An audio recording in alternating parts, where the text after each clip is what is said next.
Hi, I'm Larry McReynolds. Remember, in any type of racing, it's all about execution. So right now, subscribe to Hutchinson Motorsports TV today. You know America's crew chief.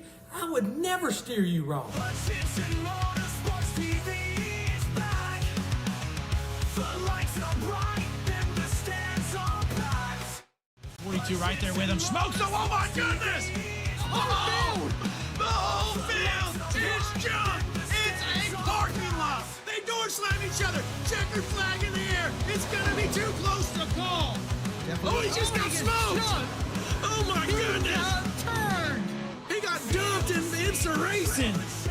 Caution is out. We saw it live. Oh! He's dead! Toward each other, Ricker Johnson! Checkered flag in the air! Scott Ricker wins it!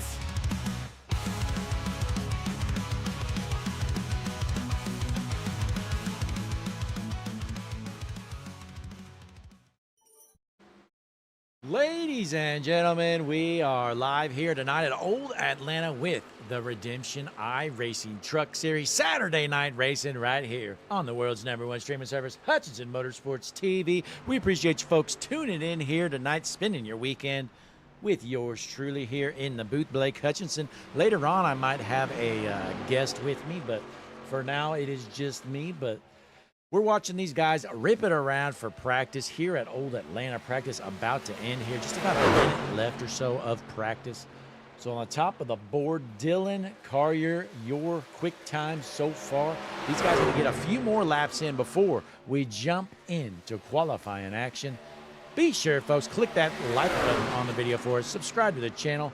We're going to kick back, relax, play some tunes, get ready for some qualifying action here on Hutchinson Motorsports TV.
All right, folks, it's official. Carrier, top of the board. Quick time for practice, but it is time for some qualifying action.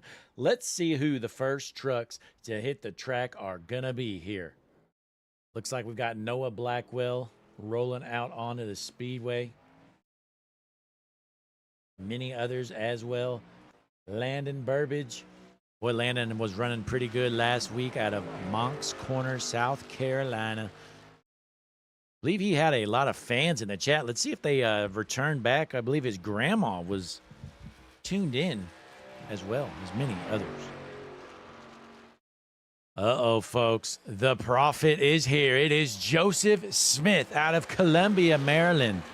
Will that number 31 truck find himself in the front, or will the prophet have a down race? Ivan DeChamps out here in that number 17 machine out of Valrico, Florida. We got Chris Strange rolling around on the speedway here in that admin box number 30. Well, I tell you what, admin box, that's a company. They don't really sponsor anybody. They'll give you a little bit of a discount. You put them on your stream and truck. Might give you $5 off, maybe even 10. What a deal.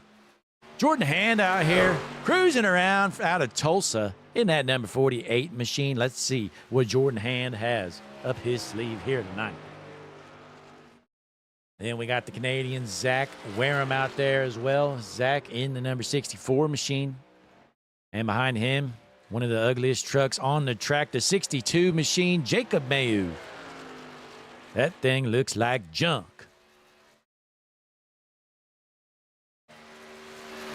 One to watch, though, Xavier Regelbrug. I tell you what, this number 5 machine is always up towards the front. Let's see what he can do here tonight. Again, we are at Old Atlanta. This is the 2008 variation of Atlanta. Who's going to set the quick time here for practice? Right now, Dylan Carrier, top of the board in that number 15 machine out of Kendallville, Indiana, setting the pace here with a 30.728, top of the board so far.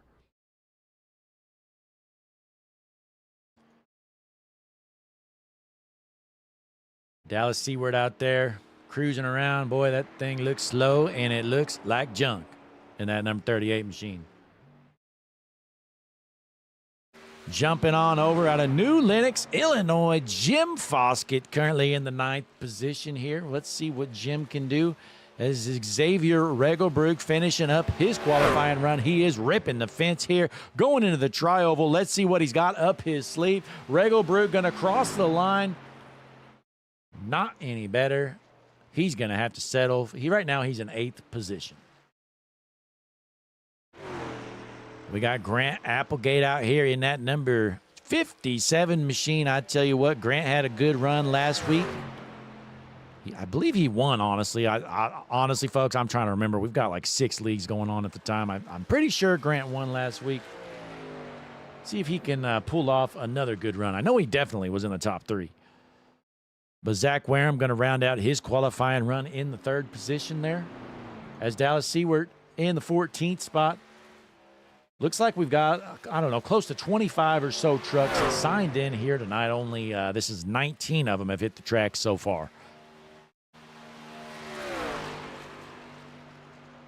Applegate crossing the line good enough for last so far. I'm sure he's got better than that, but let's play some tunes in the background here, folks. You are watching Saturday Night Racing right here on the world's #1 streaming service, Hutchinson Motorsports TV. You're watching qualifying action.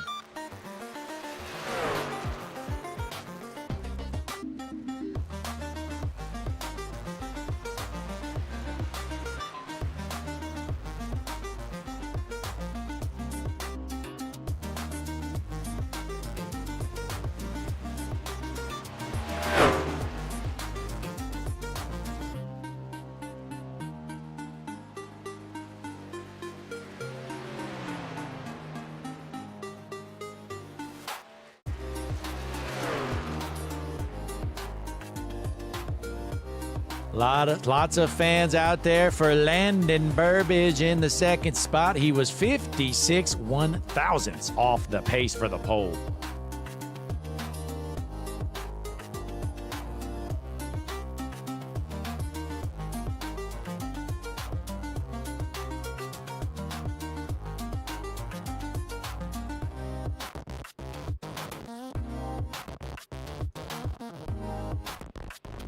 Ladies and gentlemen, it's official. Quick time. Dylan Carrier, top of the board, going to kick off from the pole position. Well, it is time to get gridded up. Saturday Night Racing, Hutchinson Motorsports TV, world's #1 streaming service. Click that like button. Subscribe to the channel. Coming up next, your starting lineup.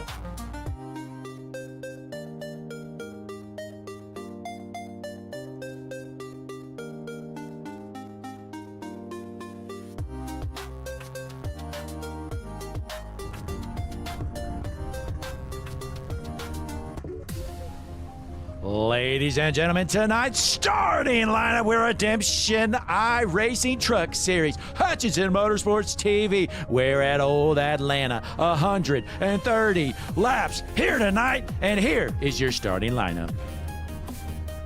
On the front row from the pole position, the number 15, Dylan Carrier.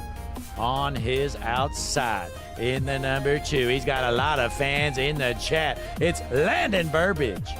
Row number 2 on the inside, going to be the number 64, Zach Wareham. On his outside in the number 30 machine, Chris Stange. Row number 3 on the inside in the number 48 machine, Jordan Hand on his outside. Ladies and gentlemen, it's the Prophet, the 31, Joseph Smith. Row number 4 on the inside, going to be the number 54, Bryce Shoemaker. On his outside, the number 5, Xavier Regelbrud. Row number 5 on the inside, going to be the number 11 of Austin McGill. On his outside, the 57, Grant Applegate. Starting 11th in the inside of the 6th row in the 33 machine, Ryan Holler. On his outside, the 62 of Jacob Mayu. Dropping back here to row number 7 on the inside, going to number 47, Jim Foskett. And on his outside, the 84, Cody Blackmore. Row number 8 on the inside, going to be the 38, Dallas Seward. On his outside, the 18, Noah Blackwell. Row number 9, going to be the 61, Josh Mayu. The 17, Ivan DeChamps. And in row number 10, going to be the 52, Randy Corrier. 63, Douglas Hess. And folks, if we didn't say your favorite driver, it's because they're slow, they're junk, they're starting in the back. So you're going to have to look at the scoreboard, see where they're starting. We don't have time to call them. But the field is set. We're rolling around Old Atlanta. Your front row going to be Carrier on the inside, Burbage on the outside. A good lineup of trucks here tonight. 26 of them on the track here again. 130 laps around Old Atlanta here tonight on the world's #1 streaming service. Let us know in the chat who's going to win this thing, folks. Who's the favorite? Who do you want to win? And most importantly, who do you want to junk it? Only one way to let us know, though. Drop a comment in the chat here. Appreciate you folks tuning in, spending your weekend right here. Hutchinson Motorsports TV, Saturday Night Racing. The pace car is in. Lineup is set. We are ready to roll. Green flag in the air. Good, clean start through the field. Dylan Carrier, your pole sitter, going to try to hold on to that lead going into turn 1. Burbage looks to get a run on that outside line. Can he take over the top spot? Door to door down the backstretch. We got one to the apron. We are still clean and green. Burbage looking to take the race lead. I think he's got it. We know the high side is pretty good here at Old Atlanta, but the 15 of Carrier not going to give up yet. We know tonight's going to be a battle of saving tires, folks. We're going to know in about 15, 20 laps who's doing a good job at saving tires, because I tell you what, if you're not saving them, you're going to run in the back, as these two are still door to door, as Burbage is in the race lead, but he's trying to still clear that 15 of Dylan Carrier. He's going to do so. We got 2 into the apron, 1 into the wall hard. Oh my, we're still clean and green for now, but somebody just absolutely annihilated the wall. Caution is out. Ivan DeChamps is junk. Well, it's just synchronized coming out of the corner. They both just dive bombed him onto the apron, smoked the wall. DeChamps is junk, and so is, who was the other one with him? I'm thinking it was the 38 here. Dallas Seward, he also has some damage here. So let's rewind this one more time. We see Dallas and Seward and Ivan DeChamps both come off the corner just a little bit hard. They didn't touch each other, but it looks like they do here. Straight down into the wall. DeChamps smokes it, comes back up, bumps into Seward. DeChamps has major damage. Seward shouldn't have too much. But the caution is out, folks. Landon Burbage, your race leader. Good to see Landon out front. I tell you what, he's got the most fans in the chat. I think half the people tuned in here are pulling for the 2 machine of Landon Burbage. Let's take a look at the chat here, see what everybody's talking about.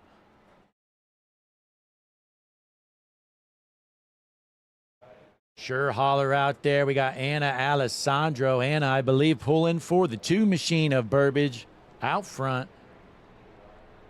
Connor Gerard, of course, tuned in. Brian Alessandro as well.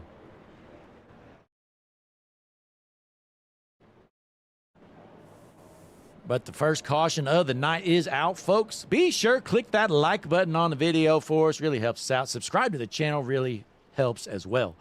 But we got Tanja Kangas here in the chat rooting for Chris. Trying to see who Chris is. Chris Stange, I'm guessing. believe that's the only Chris in the lobby. Yes, it is. So Chris Stange here out of Athol, Massachusetts, to spit that one out, in the number 30 machine, currently running in the 3rd position.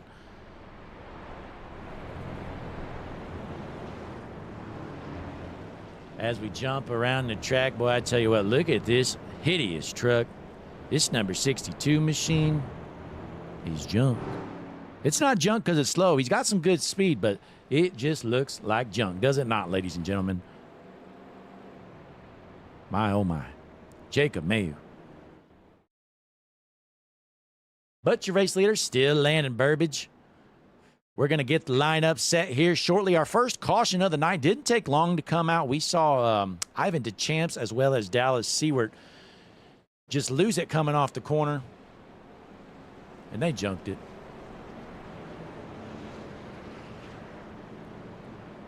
But we're going door to door once again here. We're going to see Carrier on that outside line. We saw the 2 of Burbage take that race lead from the outside. Well, let's see if the 15 of Carrier can return the favor. If you can get a good jump and stay to the outside of that race leader on the inside line, you got a real good shot at taking over the race lead here at Atlanta. But the key is just getting a good jump. You can't let him clear you, because obviously then he'll cover up, get to the high side. But the lights are off, folks. We're going green this time around. Field is set. It's going to be Burbage on the inside, Carrier on the outside. Let's see what happens on our first restart of the evening right here at Old Atlanta. You're watching the Redemption iRacing Truck Series on Hutchinson Motorsports TV. Here they come, heading out of turn number 4. Pace car going to take the hard left. Get out of the way. Field is set. Fans are on their feet, off their seats. Green flag in the air at Old Atlanta. And the 2 of Burbage with a good start. He's going to easily hold on to that race lead, cover up. As we got a battle for second, Chris Stange looking to the inside. He's going to clear the 15 of Carrier, take over that second spot.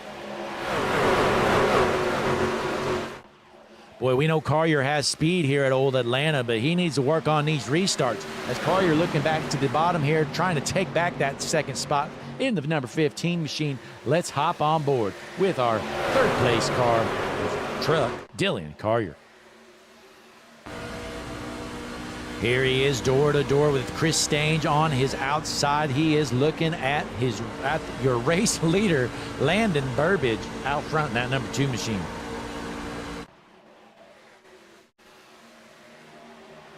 Big run from Chris Stange here, looking to the outside for the race lead.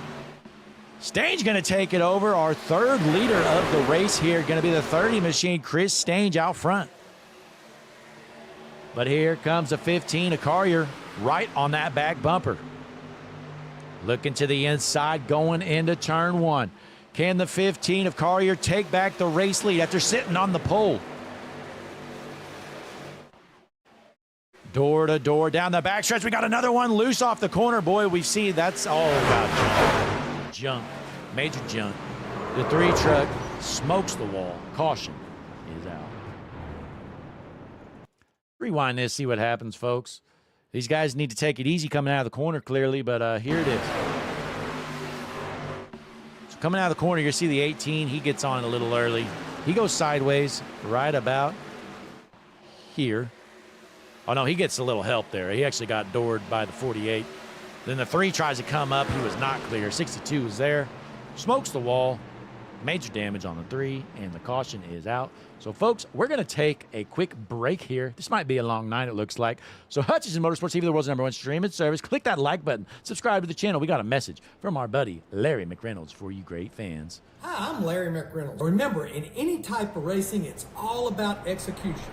So right now, subscribe to Hutchinson Motorsports TV today. You know America's crew chief. I would never steer you wrong. Hutchinson Motorsports TV is back. The lights are bright and the stands are packed.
Ladies and gentlemen, we are back here at Old Atlanta. Lineup is set. We are ready to roll. Your race leader, Chris Stange, going to be on the inside. Dylan Carrier on the outside. Pace car is in. Green flag back in the air once again here at Old Atlanta. Let's see if these guys can figure it out. We know turn 2 has been tricky for them. They've been getting on the gas a little too early as the 2 of Burbage jumps outside there, but he's going to lose a few spots.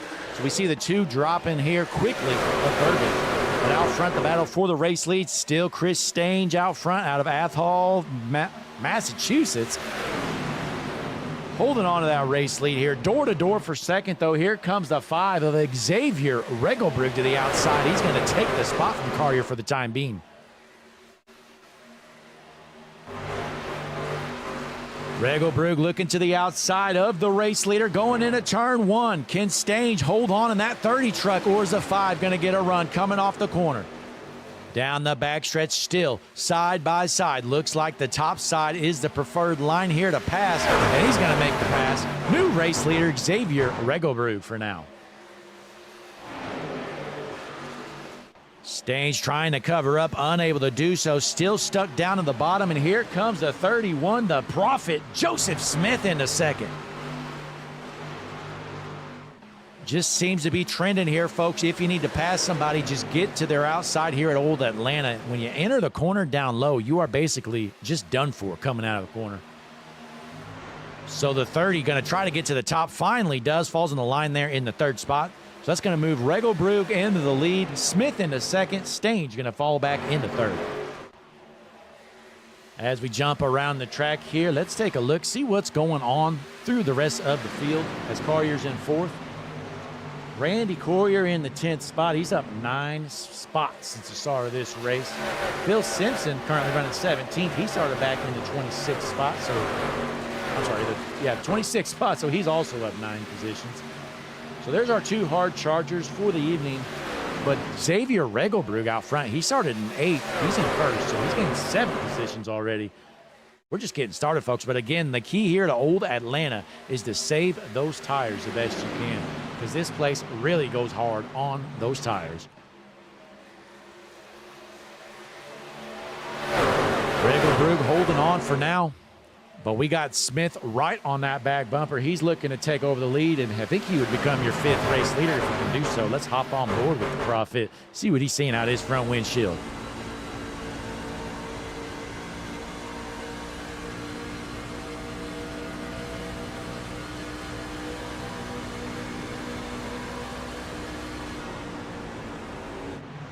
Door to door here, Regelbrug protecting the top. That's the smart thing to do here at Old Atlanta. Coming out of the corner, you just get that big run there down the backstretch, and you see him easily passing back. Dropping back here in the 5th position, Austin McGill out of Canada from Montreal, Quebec. That number 11 machine, Austin McGill, sitting in the top 5 here. Good run for him so far. We're here on lap number 18, 130 laps, folks. If you haven't checked the chat, we have the race information in there. We get 4 tire changes, 65% fuel, 1 fast repair. Here with the Redemption iRacing Truck Series. This is race points paying race number 2 of the season. Last week was Daytona, our season opener. Xavier Regelbrug still out front as your race leader. Can he hold on to this thing? Boy, he's got those trucks right on that back bumper. Cannot make a mistake. He's doing a good job protecting the top line. Smith going to think about looking at the bottom, but he's got to be careful, because you go to that bottom line, that truck there in 3rd is right behind him. If he gets to his outside, he's probably going to pass him. 31 looking to the top. I think he goes up too high there. He's going to try a new line here. Regelbrug is protecting the high side. Smith just cannot find a way around that 5 machine. We drop back here. We have Caden Gargiulo running in the 12th spot. Jordan Hand in 13th. Dallas Seward 14th. And sitting in 15th, Cody Blackmore. These guys racing hard. Boy, do we have a battle for last right now. Look at these guys duking it out. Folks, it's time to hop on board here with Josh Mayu in the Hutchinson Motorsports TV battle for last. One of the most coveted awards right here, folks. Take a look at that beautiful graphic on the bottom left side of your screen. Well, let's hop on board with Josh Mayu trying to find a way around Douglas Hess in this big battle for last.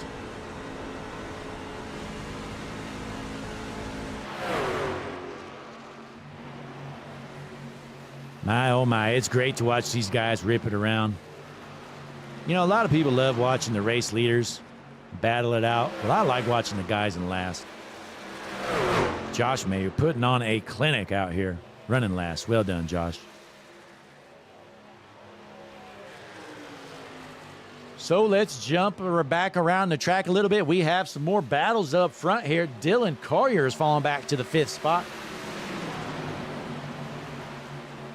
Continues to fall. I think we have learned who is not saving tires, and that appears to be the 15 machine of Dylan Collier. But your race leader, still that number 5 of Xavier Regobrug out of Sacramento, California. Trying to hold off Joseph Smith, the Prophet, who's looking to the outside. Does he have his nose there? Unable to get his nose. Yes, he does, actually. So on the backstretch, they are side by side. Smith has the high side. Can he hold on? Boy, Smith is ripping the wall. He's going up too high there. Regobrug tries to cover up. He's unable to do so. Still at the bumper here. Regobrug pinned down to the bottom. Can Smith figure out his way around that number 5 machine? This has been his best chance to pass. I kind of think he's running too high here, folks. Yep, he's going to lose a spot. I mean, I'm not sure why Joseph Smith went up so high. I think if he would have stayed there on the high side, the normal high lane, he'd have been fine. We're going to see the 5 machine of Regobrug rip that high line as the caution comes out. Randy Collier is jumped. Let's see what happens. Oh my, he just gets jumped. Oh God, he almost got flipped. The 38 just flat out dumped him. Oh, yep, intentional. It is intentional. Dallas Seward flat out junked him. Here it is, folks. Look at this. This is dirty. That is dirty. Dallas Seward. Somebody give him a penalty. That is uncalled for. Almost flipped the poor guy. My goodness. Dallas Seward out here trying to kill somebody. Unbelievable. As a caution comes out, the 3rd caution of the evening here, folks. Xavier Regobrug out front still. Let us know in the chat, though. I believe we have a stage. I don't even know what lap the stage is. So if you're a racer, please let us know in the chat when is stage and any other info you got. But, folks, we're going to take a quick break here. Go Hutchinson Motorsports TV, side by side. Best side by side in the business, I tell you what. Listen to this beautiful theme song we got. We're going to play it for you right now. We'll be right back. Welcome, ladies and gentlemen. This is the moment you've all been waiting for.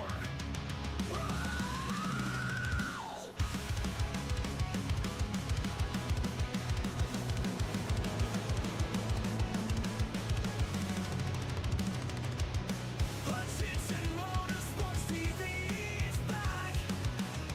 The lights are bright and the stands are packed.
right, ladies and gentlemen, we are back here at Old Atlanta. Our third caution of the evening just happened. The pace car about to head in. Your front row going to be Regelbrug on the outside, Smith on the inside. We're about to take the green here, folks. We just learned in the chat your stage breaks are lap 30 and 60, but the pace car is in. We're ready to roll. Green flag back in the air at Atlanta. 4 laps remain.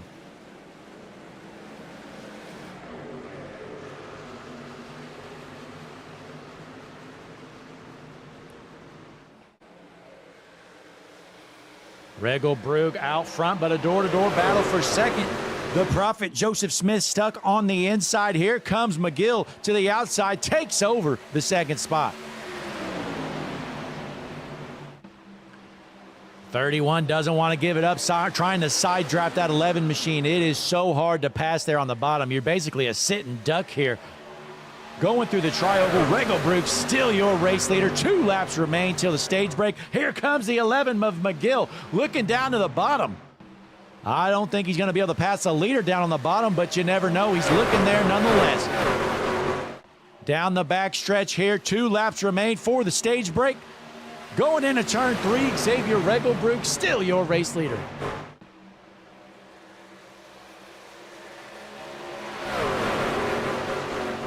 Through the tri-oval here, 1 lap remains until the stage as Xavier Regelbrug is out front. Looks like he's got this one about in the bag.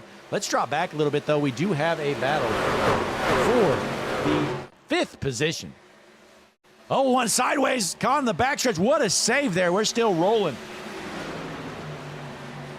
Coming out of turn 4 here, this is going to be your stage end right here. Xavier Regelbrug going to take home stage number 1.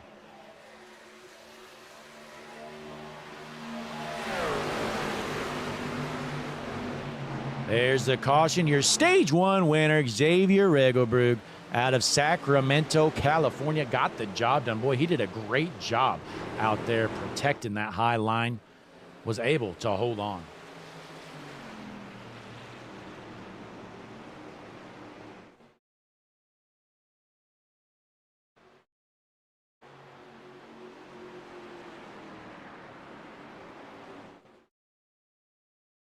So Xavier Regelbrug takes home the stage break. You know what? Let's pull him in here. Let's do a mid-race interview here. We don't do this all the time, so don't get used to it. And don't start whining if we miss one, because I'm not going to interview every stage winner. But let's go ahead and do a quick one here with the number 5 machine of Xavier Regelbrug. Xavier, Blake up in the booth. You got a copy? Yes, sir. Hey, winning stage number 1. You did a great job protecting that high line. How does the truck feel? Very loose, especially on that restart. I mashed the gas and tires are just screaming. So,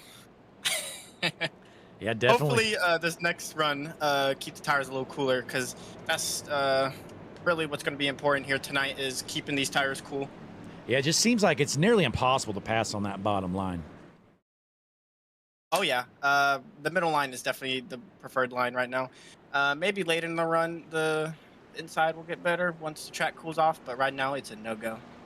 Absolutely. Well, hey, I'll let you get ready here. You're going to go down pit road, and I assume you're going to be getting 4 fresh good years. So best of luck for the rest of this race, Xavier. Yes, thank you. There's your stage 1 winner, Xavier Regelbrug, and in the booth with me now, ladies and gentlemen, it is the man, the myth himself, bump and run, Jesse Becker. Jesse, what are you doing? Just figured I would come and hang out with the GOAT on the call here. A little late to the party, but better late than never is what they say, right? Absolutely. And, well, boy, I'm not sure about this. I know you just hopped in here, Jesse, but this strategy I am not a fan of. These guys pit on lap 25. Well, okay, so we had a late caution. So he did pit about 6-7 laps ago, but still, I think they're kind of going to be sitting ducks, even on 6-lap old tires, these top 3. 6-7 laps ago? That's crazy. Yeah, you know, this is Old Atlanta. We are tearing through some tires here. I love a good Old Atlanta race. It always brings fond memories because that's my first place I got a league win. So I love a good race at Old Atlanta, and it is a handful sometimes. Absolutely, you know, and again, you just tuned in, but these guys, they've all been passing on the high side. Just nobody's been able to get underneath a truck and get around them, it seems. Well, I like a good high side race. It's always fun to see who can rip it around the wall best without actually getting in it. Because as we all know, hitting the wall, it's almost like getting in a sticky trap. So you don't want to hit the wall, but you want to get close to it for sure. 100%. Let's check out the chat. Hey, Connor Gerard has a message for you, Jesse.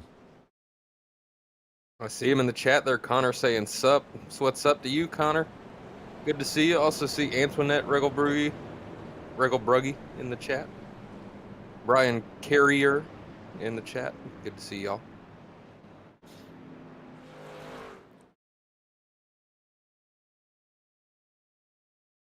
Jesse, it seems to me that I'm just looking through the chat here. We got all kinds of people tuned in here. Appreciate you guys tuning in. Be sure to click the like button on the video for us. Subscribe to the channel. Really helps us out. Our buddy Larry McReynolds is going to have a message for you here later, but looks like the lights are off, Jesse. We're going to be going green again. Your top 3 stayed out there on old tires here. Again, they only have 5 or 6 laps on them, but you're still going to notice a difference, in my opinion. Yeah, see, this is our 4th yellow. What's been happening? I know that was the end of stage 1. Have we been having big wrecks, small wrecks, people spinning? What's the deal? Well, mostly most of the incidents have been off of turn 2. People just get loose, go straight down towards the apron, and junk it. That's kind of been, I think, just about every caution we've had. Take a screen, though, Jesse. Yeah, as they hit the restart zone, green flag is out.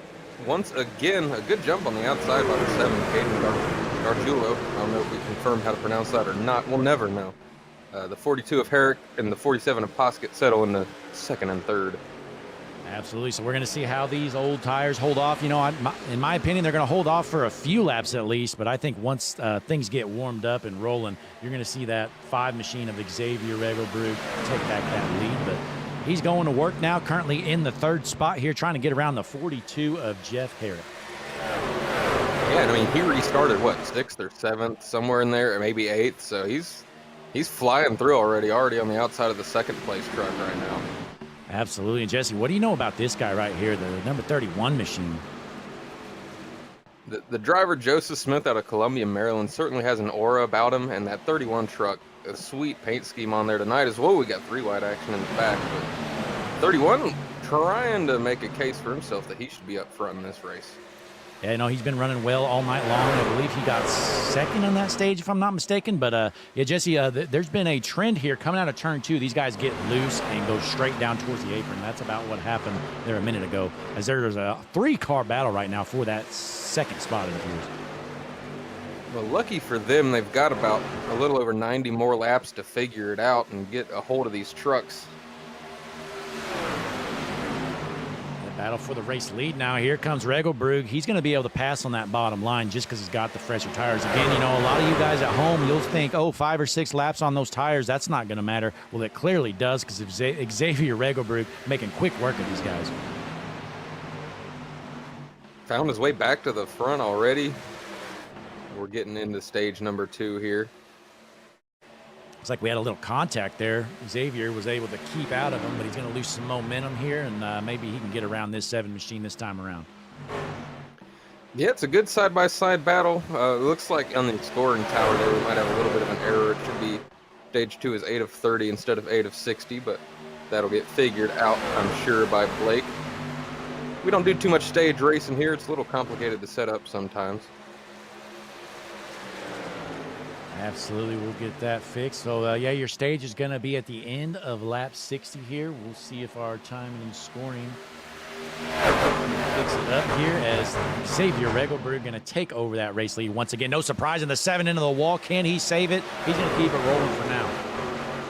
Yeah, I don't know how he held on to that thing. He about lost it 3 or 4 times, but keeps it straight. Them tires, like you said, aren't very old, but they're certainly hurting compared to everybody else getting by him here. Absolutely. You know, the tire fall off is real here at Old Atlanta. I mean, heck, these guys out here now on the fresher tires, they've already lost over half a second since this restart. The field's definitely getting spread out now. I mean, the 5 and the 31 are in a class of their own, it looks like, although the 11 of McGill, he's kind of showing up here as this run is getting started. He's not very far back in that 3rd spot. Absolutely, and we drop back. Let's see how our buddy's doing. I haven't really seen much of him since the start. How is he doing? Landon Burbage, he's got a lot of fans in the chat, including his grandma's out there, Jesse.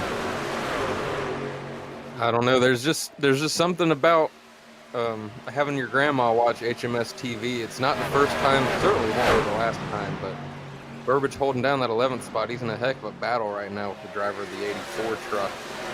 We'll see who can come out on top of that one. Absolutely, and you know, early on he was actually leading some laps here at the very early start of this race, but he's been struggling with the tire fall off here. But how about this guy right here? The 7 of Caden Gargiulo is sitting in the 5th spot still. Again, he's on the slightly older tires, but let's see if he can make them hold on. You got to ask if he knows a little bit extra about tires. I mean, look at his picture. He's holding up the side of them in the picture there.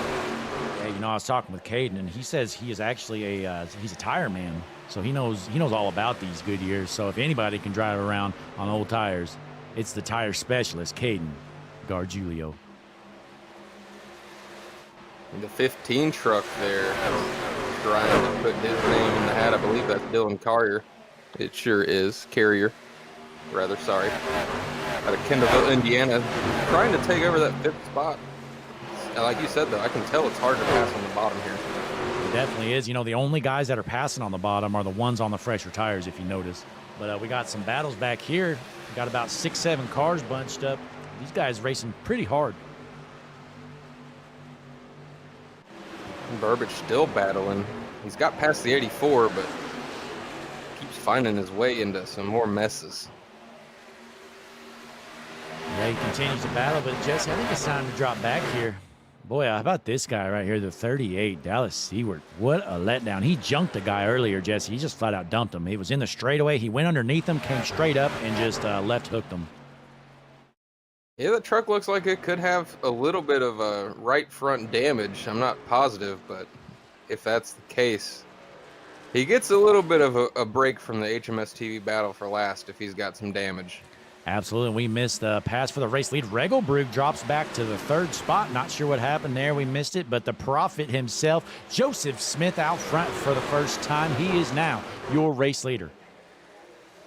And we're about to just pass halfway here in stage number 2. If I'm thinking about what the 5 truck's doing here, he's probably just trying to stave up his tires a little bit more than these guys and try to get him back towards the end of the stage here.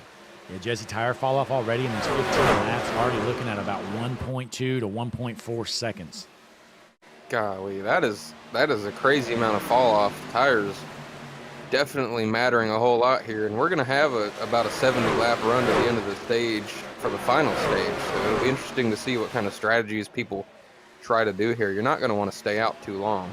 Yeah, I'd say by the end of this stage, you're going to be seeing like a 2+ second fall off. So it's going to be interesting if guys, I mean, if I'm out there, those last 60 laps, if they happen to stay green. Oh, caution's out, by the way. Let's see what happened here. I'm not sure. Hang on. Looks like Bryce Shoemaker involved. Okay, here we go. Let's take a look here. Oh, they could go 3 wide into turn 1, and it just did not work. Let's go up to the Harpoon Design blimp. Take a look here. Bryce Shoemaker goes in the bottom. Oh, gets right hook. Junk. Oh, my. Hope he's okay. That was a hard hit. Is that the 64? I think that's a 64. Yeah, 64 involved, the 54 involved, and whoever that was he came up into. I want to say the truck that caught him there is the 42. Yeah, the 42. The or 42 24. kind of, The number's all sideways there. If I'm going to be honest, Jesse, the 42 just comes down, right hooks him, and I think he needs a penalty. Who knows what'll happen? I'm pretty sure they've got race control here tonight. Now, Jesse, I know we do have a Jeff Herrick fan in the chat. If I'm not mistaken, I think it was I don't remember. Somebody's definitely a Jeff Herrick fan. Well, look at this. This is what your buddy just did. Oh, you're going to pass me? Not so fast. Right hooks him. Jump. Yeah, it almost looked like he might have caught a bad bump there on the front stretch and just lost it a little bit, but still not a good look. It happens, but you're going to see everybody come down pit road. If you stay out, you are a lunatic right here, and everybody's a lunatic. we thought we were going to see some pit stops there. They haven't come down already, have they? No way. Nah, I think everybody just should have one tire change, and I do know we do get 4 tire changes this race. So these guys all trying to save a set of tires. I don't know. I'm not sure how this is going to work. If you want to get some stage points, go get you some fresh tires right now, and I guarantee you're going to be seeing yourself some stage points. Yeah, the strategy could work out, especially being that there was so many trucks that did stay out. It could be a benefit to save that extra set of tires. If it would have been more split throughout the field, I might have been concerned for a lot of the guys that did stay out, but yeah, it definitely could play a factor for some stage points. Absolutely. And, you know, I'm going to be honest, the guys that did come down pit road, there's really no, I mean, I'm not bashing anybody, but there's no real heavy hitters that came down pit road, let's just say. So I don't think these guys really need to worry too much about who pit there. And boy, what a good call there by Joseph Smith. You're the race leader. You know, you're the first one. You make the decision. If you go, maybe more go with you, or they stay out, you could be hung out to dry. Yeah, one of the worst feelings you could have in iRacing is if you're leading the race and you're thinking, man, I don't want to pit yet, and you stay out, and then you just see every single vehicle behind you just come down to pit road, and you're like, oh boy, this is not good. Yeah, and seeing who all stayed out, I think it was the right call to stay out now. I mean, at this point, if you would have pit, you would have lost so much track position, and to have that extra set of tires at the end of this race is going to be important. So it's going to be interesting to see how this plays out. If it stays green in this long stage at the end, then it's not really going to matter because you're not going to be able to use all 3 sets of tires in that last stage. But we're going to see how it plays out as they line up. It's going to be Smith, your race leader, and McGill going to be on his outside in that number 11 truck. Well, and this is the caution number 5, 4 for incident, 1 for the stage. So if I'm a driver, I'm beginning to certainly question if this thing will ever get a green flag run going to where we see some green flag stops or not. Absolutely, as they head down the backstretch into turn 3 for the final time before we take the green flag again. This is our 5th caution of the night. Haven't really had any big ones, just a handful of, 2 to 3 car wrecks.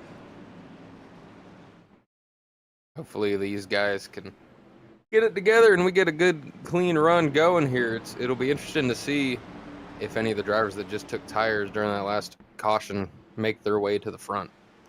Absolutely, but you're going to see the pace car head in. Smith's going to set the pace into the restart zone. Green flag back in the air here at Old Atlanta. He's going to take it easily as their door making for second. Yeah, the 11 there had some tire spin. He gave a good whack to Xavier Regelbrugge underneath in the 5 truck. But they got it going. And them old tires a little slick there on the restart. The 5 going to that spot for a second. Absolutely down the backstretch. Looks clean throughout the field here. Still some close battles, though. We've got Landon Burbidge there on the inside line looking to make a pass up to the 7th spot. Throws a slide job, kind of. Another truck moving up is the 15 of Dylan Carrier, making his way, trying to fight for that 3rd spot. Yeah, Carrier, he was the fastest truck in practice. He qualified on the pole, and then, honestly, his restarts just haven't been the best in his main problem. He had a pretty good restart this time, but as you can see, he's getting past now. Well, I can't tell which truck that is, but the 57 there getting by him. I wonder if the 57 might be on some new tires. He's looking pretty quick. Slide job.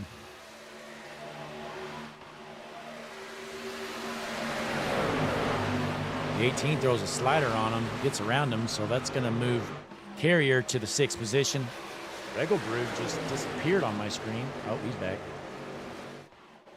A little bit of blinkage from the driver of the 5. Hopefully his internet's not giving out on him to ruin a good run. Absolutely. Oh, the 31 in the wall hard. Look out. The 5 has to lift. Well, that could have been for the 11. Let's see if he makes a move here. That could have been ugly there. Regelbrugge could have stayed in and ended the 31's night, but he lives to tell another tale here, but he's going to lose a bunch of spots as the 31 of Smith goes from the lead to about 5th or 6th. How much momentum the 11's going to have here coming off the corner? He's going to be flying. Is he going to look at the inside of the 5 or no? Yeah, this is getting a little antsy here, Jesse. I think we're about to see a wreck. Just 7 laps remain in this stage. These guys are racing hard as Applegate's looking to the inside of Smith as well. Reckon 3 I'm hearing on the radio. Caution is out. Randy Courier is junk. throwing debris all over the track. Come on, Randy. Oh, I'm scared he's going to come back up the track into some traffic here. We'll have to watch this whole thing out a little farther. There it is, Jesse. Like I said, coming off a 2, these guys are getting loose. Oh, no. Double door bang, smokes his left side. And he lifts. Does he come back on the track yes, with he no does. steering? He does. Oh, my goodness. What are you 63. doing, Randy? Hit the brake and Wrong- turn left. There's no wrong reason. time. Randy just stays in it. Let's hop on board, Jesse. So right now he gets I'd be loose, he shocked if saves he it, wasn't but gets first. smoked right here.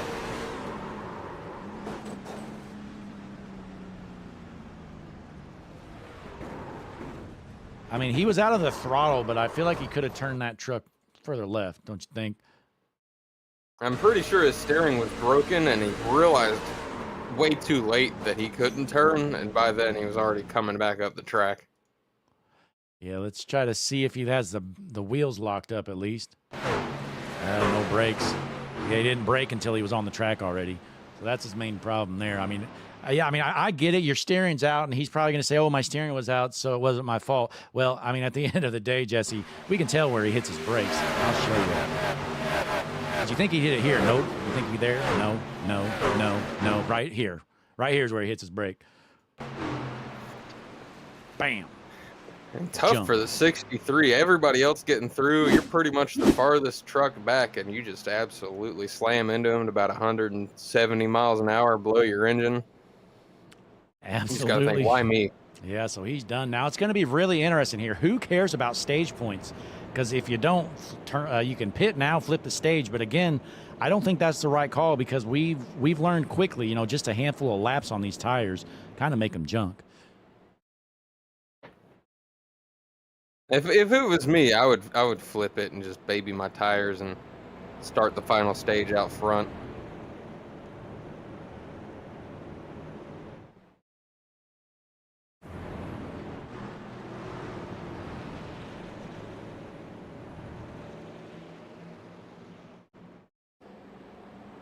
Unless some people pit earlier when we were watching the replay, which I mean, I don't know. I don't know. It's hard to tell. Yeah, not many of them. So, yeah, no. So basically, nobody coming down pit road. I think that's the right call because I mean, we learned that last green flag. Those guys on those 4 or 5 lap old tires, they were just in the way. Yeah, if I was in the top 10 or right outside of it, I definitely wouldn't be coming down. I would try to get some stage points, but if I was maybe 13th, 14th, 15th on back, I'd have a pretty good feeling of like, I'm not going to get into this top 10 for stage, so I'm just going to go ahead and take the tires now. But a lot of people, like you said, pretty much everybody's staying out with the exception of maybe 2 to 3 trucks. And most of these guys, they've just used one set of tires, so they are saving these tires for this last long run after the stage break here. And I don't know how many laps till the stage break. We'll know once we go green, probably just 3 or 4.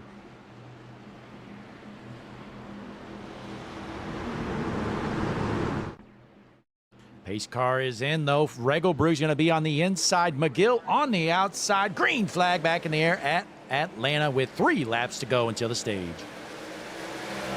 Regalbruggy with a good start. The 31 of Smith going to try to take the lead back over, but the 5 truck of Regalbruggy going to try to hold on here. 3 to go in stage number 2. Yeah, good start for him. He's going to hold on, but Joseph Smith now back to work here after the mistake earlier got him in the wall. He has worked himself back up to second. He's got a shot now at this stage. There's a lot of trucks with a shot. The 3 trucks in the front, that 5, 31, and 11, they seem to be a step ahead of everybody else so far from what I've seen. Absolutely, and we can kind of see, this 3-wide battle as Grant Applegate just annihilates the wall coming out of the tri-oval. I'm pretty sure he's winner trying to go back-to-back. Slide job. It's not looking great for him so far as Wow. he keeps smacking the wall. That's a late slide job there by Carrier in that 15 truck, but he makes up some ground doing it. He is up to 4th now. We're going to be on the white flag here of the stage this time around. 31 of Smith might have to settle for second here. That 5 truck of Regalbruggy just kind of looks a little too strong. Absolutely, and he knows how to defend that top lane. So Regelbrug looking to win stage number 2. He already won stage 1, but can he bring home another one as these guys racing hard back here for a 5th position? Smith looking to the inside, though. Who's it going to be coming out of the corner? Regelbrug has the run. He's going to take it home. There's the stage. Xavier Regelbrug, stage number 2 winner. Flag flies for stage. Regelbrugge goes back-to-back in the stages. Not going to interview him again, I imagine. No. Not much has changed since 30 laps ago. So Regelbrug going I feel like to take those 30 it home. laps flew by, though.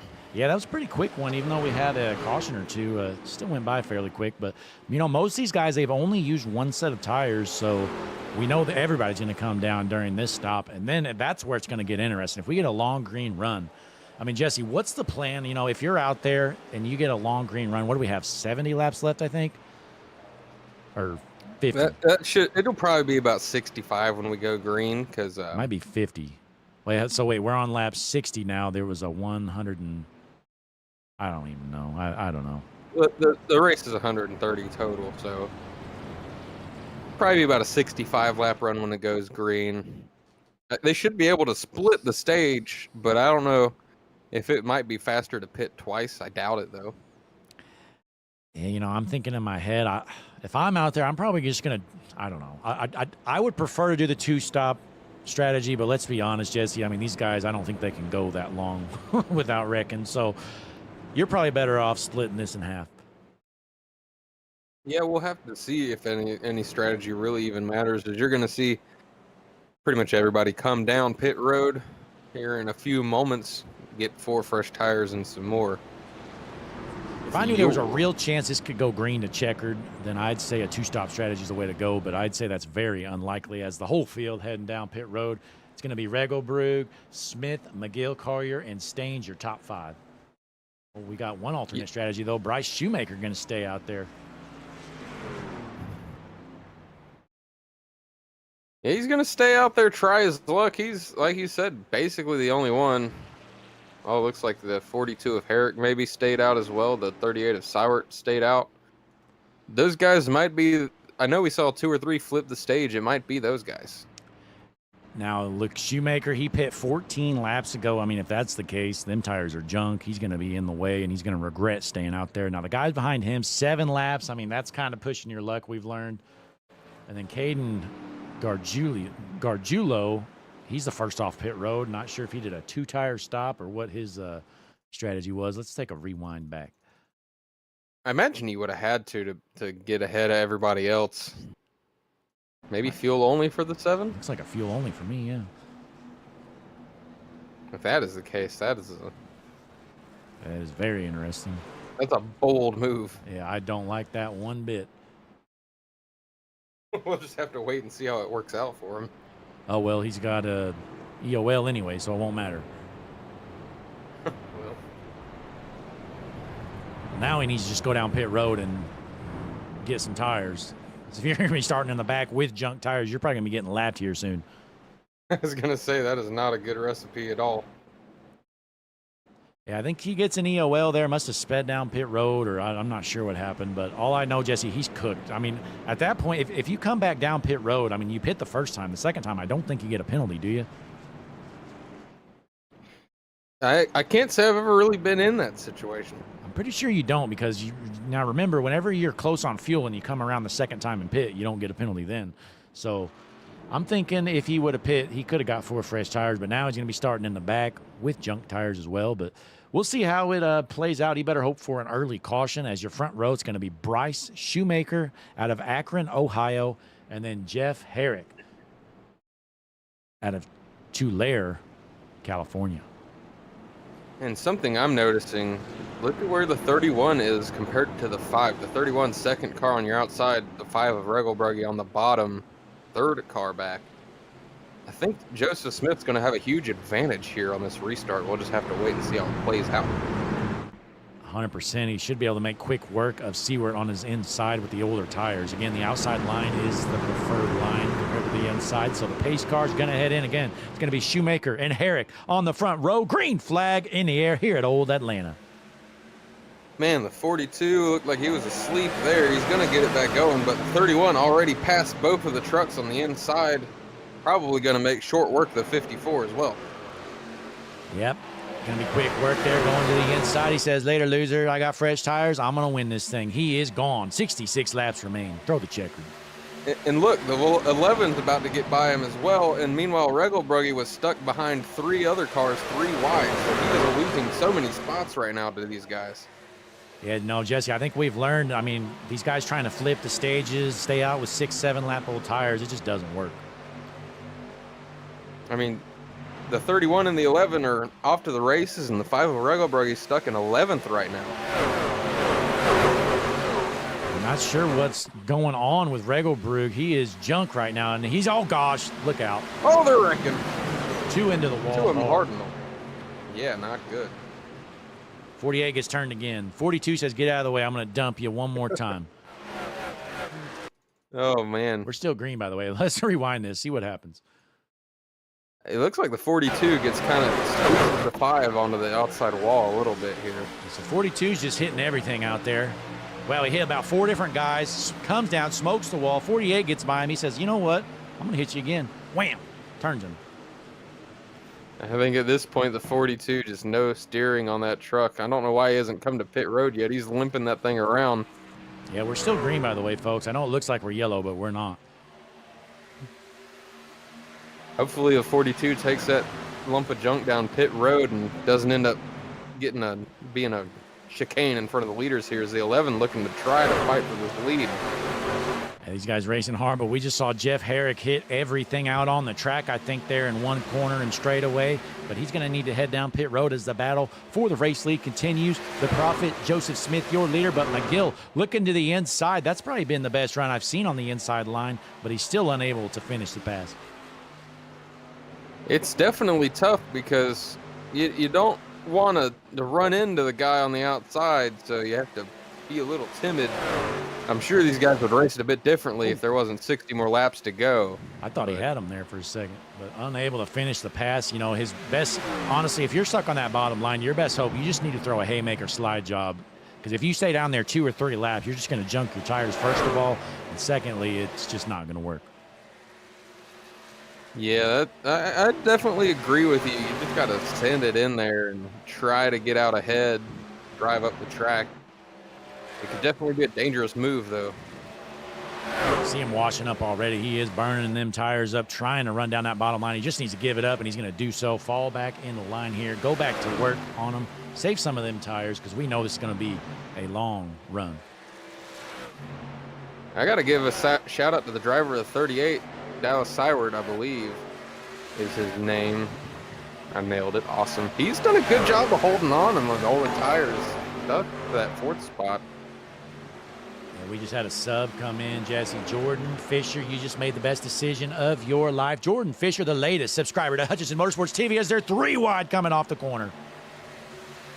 That's the 5 of Regelbrugge trying to make his way back towards the front. He was stuck behind a lot of traffic, and now he's trying to get back up there to the 31 and the 11, but he's got a long road ahead. He's already 3.5 seconds back there, guys. Yeah, Regelbrugge, like you said, he dropped all the way back to like 11th or so on that restart, so he's had a lot of work ahead of him, and he's finally trying to get back around that 2 machine of Landon Burbage. He's probably going to be able to do so. We know he's super fast, but again, it just hurts that he got set up so bad. And I kind of called it from the restart, knowing he was on the 3rd row back versus the 2nd. I knew it was going to be tough for him. Absolutely, as they're still battling. Joseph Smith, still your race leader out front. Again, folks, the tire fall off is significant here at Old Atlanta. You know, we've been green for, 1 second here. We've been green for 10 laps, folks, and the tire fall off right now, about a second, a little less. You might see some of these guys a little farther back, maybe saving up their stuff a little bit better, but Not sure how much it's going to matter. It's kind of like it's kind of like looking at a scale. It's like on one side you can save up your tires, but on the other side you're giving up so much ground that you don't know if it's going to come back to you in the end. Absolutely, and especially whenever it just depends when the cautions come out, because I mean, let's be honest, there's going to be more cautions, and you don't want to, be stuck back there, 20th spot where you're saving your tires, and everybody comes out to the lane during the caution, anyways. It definitely makes it tough. You're not lying there. It looks like somebody's blinking there. No clue who that was, but it's definitely interesting. As you see behind Regelbrugge there's a 4, 5, 6 truck battle. They're scrapping hard. Dylan Collier, 15, looking to the inside. Carrier. And your race leader, Joseph. Oh, my. Hang on to it, Dylan. Oh, my. Look out. Comes back up the track, keeps it rolling, though. That was close. I thought he was getting ready to junk it. As they're still 3 or wide. It could happen. We've had some pretty good racing. We've had a lot of 3-wide battles, honestly, and not as many wrecks from them as I expected. A bit of a crossover move by the 2 there. Might work out for him. Collier has speed. He's just, oh gosh. Whoa! 18 and the 2 under the wall. The 2's still loose. Look out. 2's going to have some major damage from that. But like I was saying, the 15 of Carrier, he has some speed. He's just not been super consistent, unfortunately for him. And the 2 of Burbage, again, he's got major damage. He's going to need to get that truck down pit lane. Not a good situation for the driver of the 2 out of Moncks Corner, South Carolina.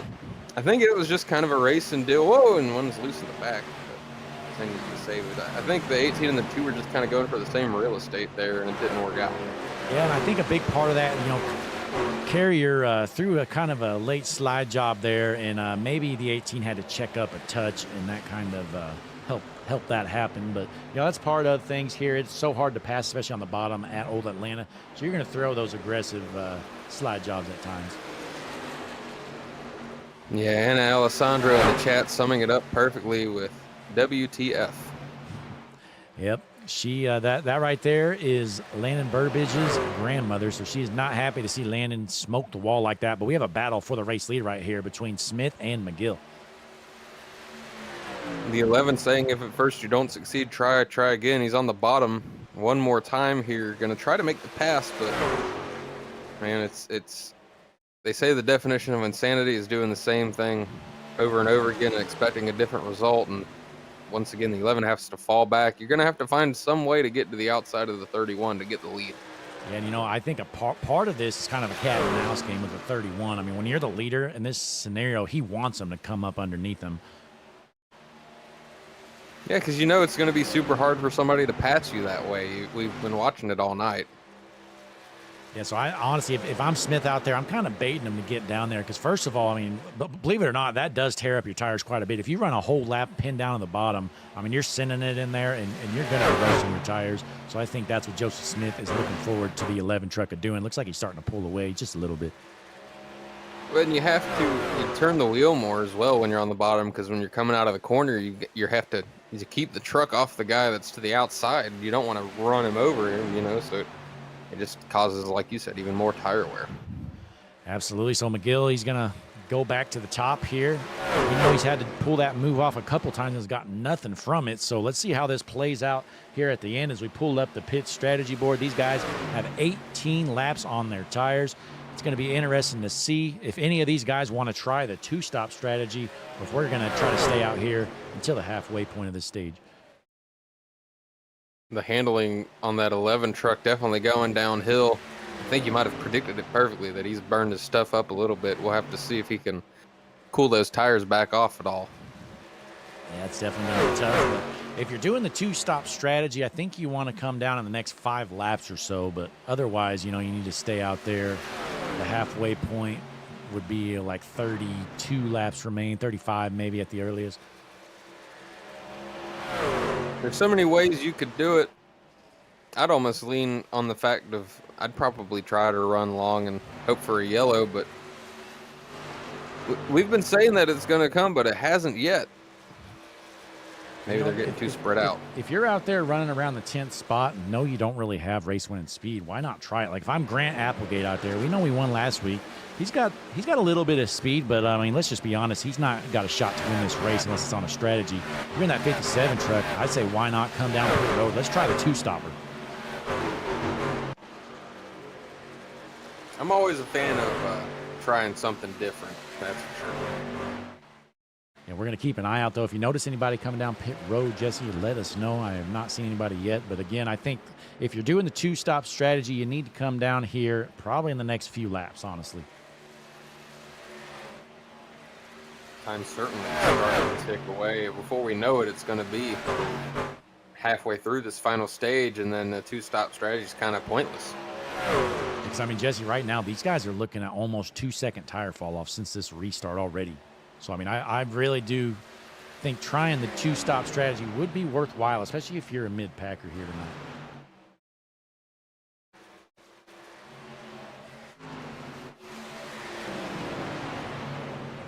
Not too many good battles out there. You see some side-by-side, the 18, and I'm not sure who that was next to him, but everybody's kind of getting spread out a little bit here. As a little bit worried about saving their stuff, so not racing too hard. And we know it's basically impossible to pass down low, especially after quite a while here on these long runs. It's weird because you see a lot of guys go to that bottom line when they're not battling with somebody. But if you're in a battle, you definitely want to be on the top side. Of the 54 truck is hitting pit road a little sideways. Yeah, 54, though, he's on that terrible strategy of saying that. He stayed out on that last restart for some reason, so he definitely needed to pit. Dallas Seward coming down pit road as well. He stayed out on that last caution. Here comes Dylan Carrier. So he's really the first, let's call it fast truck to come down pit lane on this alternate strategy. So he's putting all his eggs in that basket here. He's hoping this thing stays green. Maybe he's listening in and thinking we can call a good race strategy, but I don't know. It might be a bold move. We'll have to wait and see how it works out. Yeah, first thing, you need no cautions to happen. If the caution happens, you're done for. You're going to be a lap down. It's just going to ruin everything. But let's see how it plays out with just 43 laps remaining here. Right now, the fall-off for your race leader of Joseph Smith, his best lap is a 30.7. Well, Jesse, his last lap around there was a 32.9. So 2.2-second fall-off here so far for Joseph Smith. This is some good racing. I mean, they're getting spread out, but tires definitely matter, and there's nothing worse than a race where tires don't matter. Oh, here comes Joseph Smith down pit lane. And Regelbrug. The two teammates there going with the same exact strategy. The 5 of Regelbrug made up some good ground that time. Yeah, Jesse, I mean, I said it about 10 laps ago it'd be worth it, but now, I mean, the math in my head, if this thing stays green, 2-stop strategy is 100% the right call. Not even close. We'll just have to wait and see how it plays out. I mean, somebody's got to be different, right? If I'm the 11, maybe I'm thinking I'd try the 1-stop to just see if that gets me out ahead. You don't want to do... I mean, there's part of you that says do the same thing as everybody else, but then the other part of you says, well, if I can't beat them, I got to try something different, right? Yeah, it's definitely interesting. And we do... And another point, though, Jesse, we know McGill kind of burned his stuff up early on, trying to get around our race leader, Joseph Smith. So I don't know. I mean, at this point, he's already stayed out, an extra 2 or 3 laps. He might have already made his bed. He might have to just stay out there for at least another 5+ laps, make this a 1-stop race. We'll just have to wait and see how it works out for everybody. Different strategies all throughout the field. It's fun stuff. Actually, I'm kind of surprised. Looks like most of the field has come down pit road. Honestly, we got Blackmore kind of out of nowhere. I haven't seen this guy all night. He is in second place right now. Yeah, you see the 2 drivers, I believe it's Carrier and Smith there, getting past him, trying to get their laps back. McGill way up the road from the 84.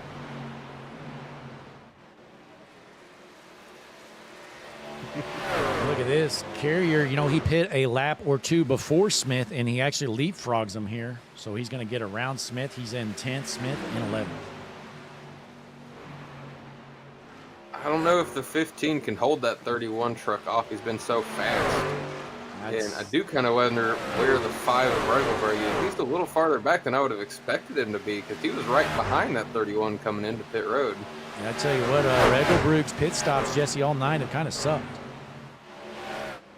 Maybe he needs to fire that pit crew. Is that, man, you can see the tire fall off for sure right here. Is the 84 is just just getting blown by these guys.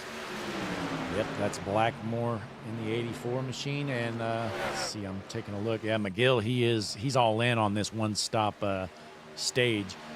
So he's out front by 6.3 seconds. It's going to be interesting, you know. And again, we went green with, what, 66 laps or so to go. So he really needs to get this, in my opinion, he really needs to go to at least 35, 34 laps to go. Yeah, if he can't, he couldn't get by the 31 on pace, so he's just going to try a different strategy and see. And he might have just got bailed out because they were just so, I think he just kept them a lap down, so they're going to have to get a wave around, I think. Yeah, so I'm trying to look here. Yeah, it looks like when the caution came out, Smith was ahead of your race leader, so he'll get the wave around, but everybody else from carrier back is going to be a lap down, have to get a wave around. So that is a big break for McGill, because now these guys that did the two-stop strategy, they probably need to come down pit road, get tired as well. Well, look, the 31 of Smith got back behind the 11 there. He might be your lucky dog. And that's going to screw the 15, the 30, the 5 there. They're all going to have to either stay out or stay stuck a lap down. It's kind of, I mean, I'm pretty sure the 31 was ahead of the 11 when the caution came out, but maybe not. Well, looks like he wasn't. That changes a lot of this race. Yeah, that's going to be interesting. But hey, let's take a quick break. We haven't had a break here in a while after the long green run. This has been a great race so far. You're watching Redemption iRacing Truck Series on Hutchinson Motorsports TV. We're going to go HMS TV side by side. You're not going to miss a lap. We will be back in a moment.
Ladies and gentlemen, we are back here at Old Atlanta. Caution number 8 just happened. We have a major mix-up here in the race. We had a caution come out during the pit cycles on alternate strategies. Next time around, we're going to be taking the green flag. Jesse, looks like it's going to be McGill on the inside, Applegate on the outside here on the front row. Yeah, the yellow flag came at an ideal time for the 11. He was getting ready to pit, I'm sure, and then the caution kind of bailed him out, and we saw the 31 of Smith and the 15 of Carrier trying to get by him to get their laps back, and they weren't able to do it. And just to throw salt on the wound, the 15 of Carrier, I don't think he's come back. He had a connection issue, and he was gone. Yep, Dylan Carrier, folks, has disconnected. I mean, let's be honest, he probably didn't have a shot to win this race because he was going to have to take the wave around. He wasn't going to be able to pit. He's going to be stuck in the back of the pack with old tires, but definitely had some good speed tonight. And you can see all the wave around trucks there, Jesse. All those cars on the inside, they're at the end of the longest line. So there they are on the bottom. And you see plenty of names here in your top 5 or 6 that typically haven't been up there tonight. They've got fresh tires and fuel, and they've got a shot to keep their positions. Now, who's the first truck that was pinned a lap down now that, Carrier disconnected? I know the first truck that got a wave around was the 30 of Stange. So basically from Stange back, I mean, let's be honest, those guys are cooked unless they get a caution because they're on old tires. But the pace car is in. Field is set. McGill, your race leader. Green flag in the air here at Old Atlanta again. Whoa, and the 38's losing it in the back. He's sideways. Yep. They're junking it. Yellow flag is out again. The 38, I don't know if there was contact or he got a little throttle happy, but he lost it. Let's take a look right here. We know Jacob Mayu involved. Oh, yeah, he just gets smoked. Oh, smoked him twice. Looked like the 33 truck got into the 38, not once, but twice. So this kind of starts, you see this white and tealish truck or whatever the hell that color is. Look how far back he is. He's like 4 car lengths back. Like, what are you doing? Get up there and go. Yeah, you'll see it. You'll see that happen, and you just kind of wonder why that is, but sometimes we just don't have the answer. Yeah, I mean, and again, in his mind, he probably thinks he did nothing wrong, but I mean, you're 2-3 car lengths back on a restart. I mean, that one's on him, even though he gets out clear, but the guys in the back, not so much. But that's what they needed, though, Jesse. They needed a caution so they could get fresh tires. Well, they got it. They certainly did. It's going to definitely change some things around. If that would have been a green flag run, it would not have been ideal for a lot of the drivers out there, but now it's almost like they weren't a lap down in the first place. Absolutely. Well, hey, folks, we're going to jump back to break here again because we got a message from Larry McReynolds. He wants to tell you something. We'll be back in a moment here. Hutchinson Motorsports TV, you're watching Redemption iRacing Truck Series, Saturday Night Racing. Hi, I'm Larry McReynolds. Remember, in any type of racing, it's all about execution. So right now, subscribe to Hutchinson Motorsports TV today. You know America's crew chief. I would never steer you wrong. Hutchinson Motorsports TV is back. The lights are bright and the stands are packed.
All right, we're back here. The pace car is in. Field is set. McGill and Applegate on the front row. Green flag back in the air for the 10th time here at Old Atlanta.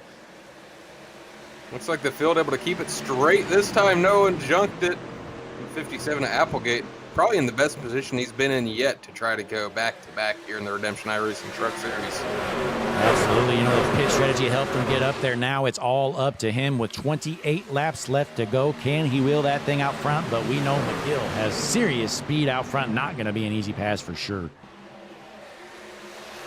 No, and as I mentioned earlier, a lot of the names you see in your top 5 to 10 are people that haven't really been there all race due to the different pit strategies, and that yellow flying at an unfortunate time. As you see there, the 5 of Regelbergy on your screen, trying to fight his way back through this traffic. He's trying to get by the 64 of Zach Wareham now. Sideways here, look out.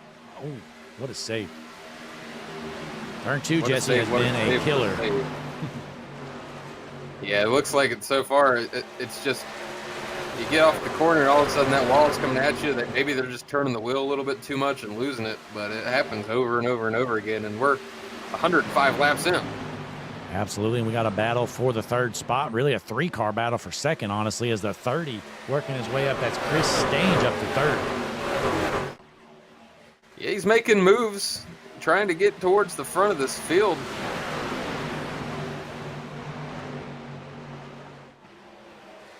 Looking at the board, looks like Stange has slightly older tires, but most of those are on the yellow here. So basically about even, I'd say. But your race leader, McGill, out front by about half a second still, as they are battling for 2nd right now. Yeah, and McGill is certainly thrilled with the 30 and the 57 being side by side. That's only going to allow him to keep extending this lead more and more and more. Absolutely, and it looks like the 30 going to take over that 2nd spot from Applegate. So that's going to move Applegate to 3rd. Cody Blackmore in 4th, and then Josh Mayu rounding out your top 5. The 31 is Smith, the 7 of Gargiulo. I believe that's the 2 of Burbage, the 17 of Deschamps, and the 64 of Wareham rounding out the top 10. Now, Jesse, I have to admit, earlier, before you got here, Josh Mayu was running last, and I did give him the Hutchinson Motorsports TV battle for last spiel. And I'm going to be honest, I kind of dogged him a little bit, but here he is running in the top 5. He's looking pretty good right now. Maybe you saying that got kind of passed along to him, put a little bit of a chip on his shoulder, because he's fighting to get into he's in the top 5 right now, and he's looking to even go a little farther forward than that. Absolutely. You know, I hate to take credit, Jesse. You know I'm a humble man, but I think, you know, a big reason he is up there is because of me, actually, now that I think about it. Well, I mean, you're the type of guy to say that when your fantasy football team wins, that it's your good coaching that leads them to that to win. So maybe that's just who you are. That's one of the best coaches of all time. Absolutely. You know, Jesse, I had one of the best turnarounds of all time. You know, my fantasy team, they started 0-3. Most people would have called it quits. They would have hung up the cleats, Jesse. Well, not me. We've won 2 in a row now. Yeah, a little bit of a rebrand, and you're off to the races. We're not going to mention the team name, though. No, we can keep that off the table here. But Grant Applegate going back to work here on the 30 of Stange. This is a battle for 2nd once again. The 30 of Stange, I think he's gained slightly on the 11 of McGill, but not been able to really shrink that lead too much. Absolutely, as they maintain that side-by-side battle here. McGill loves what he's seeing. If you're McGill right now, you're just saving. You want to save every ounce of tires. You know they're side-by-side. You're not going to lose much ground. We do have an update from the chat, and I believe it's probably Dylan Carrier in the chat saying, "Gotta love internet issues when you're one of the best trucks on the track. My race is over." That is unfortunate. Yep, Dr. Relief, that is Dylan Carrier. Unfortunate disconnection for him. And a big shout out, Tanja Kangas in the chat just gave the $2 super chat here. We appreciate you, Tanja. Absolutely. That is awesome to see. We thank you so much for your support as we got 20 laps to go here. Anybody else that's out there watching, if you haven't done it yet, make sure you hit that like button and that subscribe button. Both are free to do, and both of them help us out a whole lot, so it would mean a whole lot if you could do that for us. Absolutely good point, Jesse. You know, and as we push, I think we're around 852 subscribers or so. So we're pushing towards 1,000, which would be a big feat here at Hutchison Motorsports TV. We thank every one of our subscribers, whether you're an old timer or a new timer. We appreciate you all the same. As Grant Applegate trying to hold on to that second spot. Chris Stange third. Cody Blackmore there battling right now for the third spot. Technically, and Josh Mayu rounding out your top 5 still. If you're the 11 of McGill, you're hoping that this thing stays green because you're certainly starting to check out now from second place Applegate, and your closest competition, which I'd say is the 5 of Regelbrugge, he's all the way back there in 9th, stuck in traffic over 4.5 seconds back. So you're celebrating right now if you're the 11, because you probably didn't think you really had a true shot at this thing, and then all of a sudden the 31 of Smith, 5 of Regelbrugge end up getting stuck back in traffic, and now you're the favorite. Absolutely, and it's just been an unfortunate night here for Regelbrugge because he has won both the stages, and here he is. He's just had terrible pit stops, put him in bad spots on the track, and then he's had to deal with all kinds of traffic, so he's just pinned down in 9th right now, and really he has a race-winning truck. You gotta admit though, if you can't win, at least you won both of the stages. That's really good points on the night, regardless. I mean, you could wreck out of this thing, finish dead last, and you're still getting way more points than a lot of people. Absolutely, as Josh Mayu trying to hold off Chris Stange there in the 5th position, and here comes the 2 of Landon Burbage. Haven't heard much from him lately as he was involved in an incident earlier, trying to make the pass around Stange for 6th. Yeah, Burbage and the 30 of Stange getting a little bit into each other. It looked like might have doored each other. The 2 truck looking fast, trying to find his way into the top 5. It looks like they're going to fall in the line here. We jump back out front. McGill is trying to hold off Applegate, but he is right there now, Jesse. Looking to the inside. Can Applegate make that pass? He really needs to pick and choose his battles on when he makes the move because you don't want to burn your stuff up. We have just 15 laps remain. I was gonna say, where'd the 57 come from? Last I looked, that McGill had about an 0.8 of a second lead. I gotta wonder if McGill maybe made a mistake or if the 57's pushing super hard right now. Yeah, Either way, it's still gonna be tough to make a pass. Yeah, I think he gained like a second on the lap there, so I would assume there was some kind of mistake there made from McGill, but he's gonna try to figure it back out here with 14 laps remaining. He's gonna rip the top, try to pin Applegate to that bottom. Yeah, the driver out of Montreal, Quebec, Canada certainly has the most important moment of the race right here, 14 laps to go. If he can hold this 57 off for a couple more laps, he should be able to seal the deal on this one. Absolutely, but it looks like a tough task here because Applegate definitely has some speed right now out of nowhere. Still trying to work on him there. And again, this is a battle for the race lead. 13 laps remain here at Old Atlanta.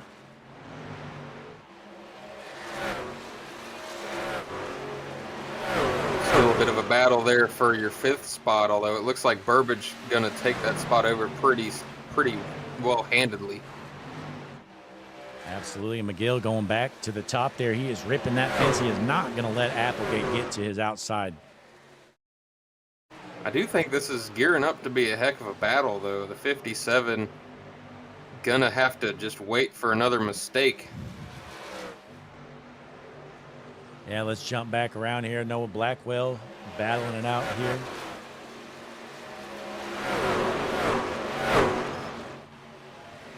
Driver out of Roseville in 12th right now. Yeah, Roseville, we have no clue where that is. Didn't put a state, so he's just from Roseville. I think I've heard through the grapevine that it might be Roseville, California, but that is unconfirmed. Who knows, but how about this guy here? Boy, we've seen him up and down all night. Caden Cargiulo in the 3rd position here in that number 7 truck. Good night for him. And checking out the chat, Tanja Kangas in the chat saying my kid is short on gas. That could be spelling trouble for the driver of the 30. Uh-oh. 30, Chris Stange short on gas. He's hoping for a caution. Just 10 laps remain. He really needs a caution to come like right now. Let's see if we can pull up the HMS TV pit strategy board and see when he last came down.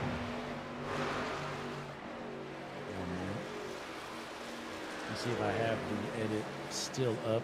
I may not. Oh, though. he's there on 33 laps on this set. So he's certainly pushing it. If he gets to the end, that'll be 43 laps. I think that's certainly pushing the fuel window. Looks like somebody's coming down pit road. That's, I believe, Haller.